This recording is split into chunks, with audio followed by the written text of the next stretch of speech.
আসসালামু আলাইকুম। আমি মোহাম্মদ রতন হোসেন। এই আর পিজন লফটের পক্ষ থেকে আপনাদের স্বাগত।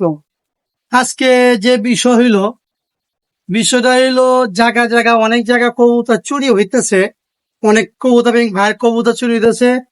এবং আমাদের জিঞ্জিরা হাটে অনেক দোকানে কিছু ভাই আইছে যে কবুতর তার চুরি হইছে, যে বুঝা গেল অনেক জায়গা কবুতর চুরি হইতেছে।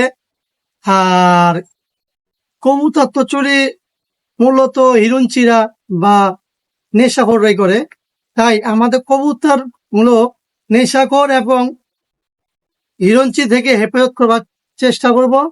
আর এখন বর্তমান যাদের সামর্থ্য আছে, সামর্থ্য অনুযায়ী বা অ্যাবিলিটি বুঝা নিজের, তখন যদি আমরা সম্ভব হয় তাহলে কবুতর সিসি ক্যামেরা যদি লাগা দেয়, যদি চুরিও হয় তার চোরটা ধরার জন্য সুবিধা হইব।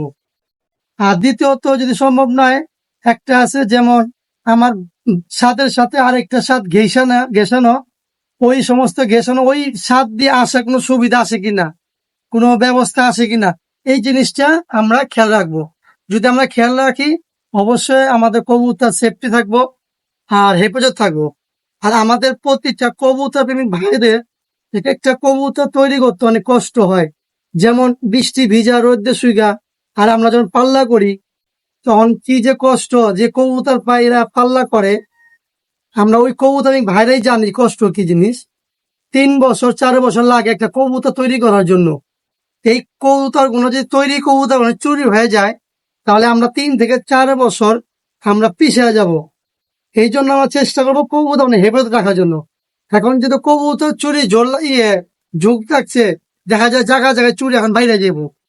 আর আমাদের এখন পরিস্থিতি অনেক জায়গায় জায়গায় ভালো না, ছিনতাই ডাকাতি চুরি চেষ্টা সব জায়গায় অতিরিক্ত হইতাছে।